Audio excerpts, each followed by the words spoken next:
आज हम पढ़ने जा रहे हैं प्रतिरोध के बारे में। तो प्रतिरोध के बारे में पढ़ेंगे हम। तो इसकी डेफिनेशन है, पदार्थ का वह गुण जो उससे होकर गुजरने वाली धारा का विरोध करता है प्रतिरोध कहलाता है। इसको R द्वारा दर्शाया जाता है। आए बात समझ में? पदार्थ का वह गुण जो उससे होकर गुजरने वाली धारा का विरोध करता है प्रतिरोध कहलाता है।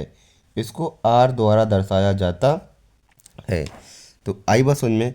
तो R बराबर हमारा होगा R बराबर V बटे में I, जहाँ पर हमारा R क्या है? R हमारा है प्रतिरोध, भी हमारा है विभवांतर,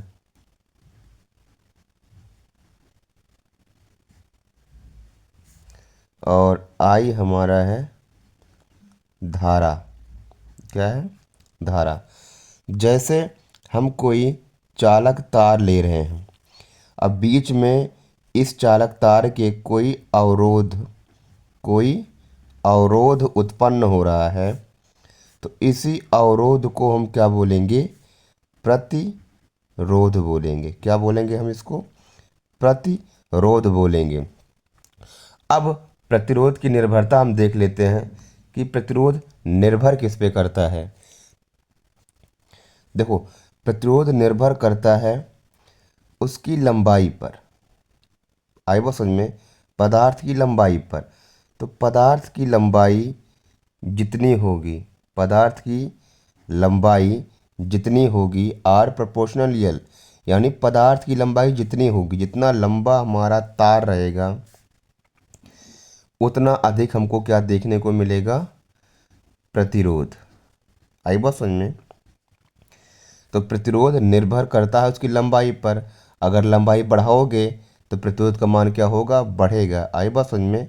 लंबाई बढ़ाओगे तो प्रतिरोध का मान बढ़ेगा।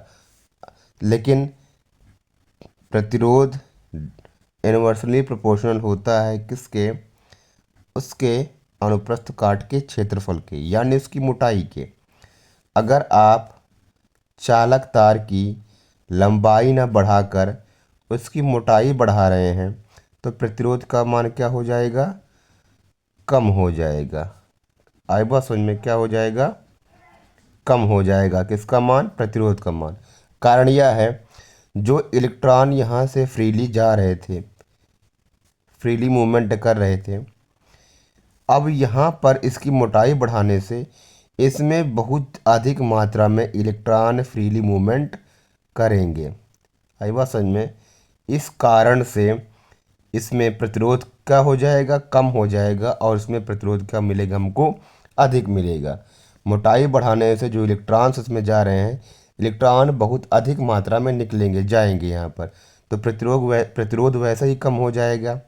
लेकिन अगर इस मोटाई को हम लंबाई में परिवर्तित कर दें तो क्या होगा? जितने इलेक्ट्रॉन्स हमारे जा पा रहे हैं एक साथ, वो नहीं जा पाएंगे, उससे कम इलेक्ट्रॉन्स यहाँ पर मूवमेंट कर पाएंगे, जिस कारण से प्रतिरोध का मान क्या हो जाएगा? बढ़ जाएगा। तो प्रतिरोध की निर्भरता किस पे होती है? उसकी लंबाई पे होती है। लंबाई बढ़ाने से प्रतिरोध का मान बढ़ जाता है, और पदार्थ की मोटाई बढ़ाने से प्रतिरोध का मान कम हो जाता है।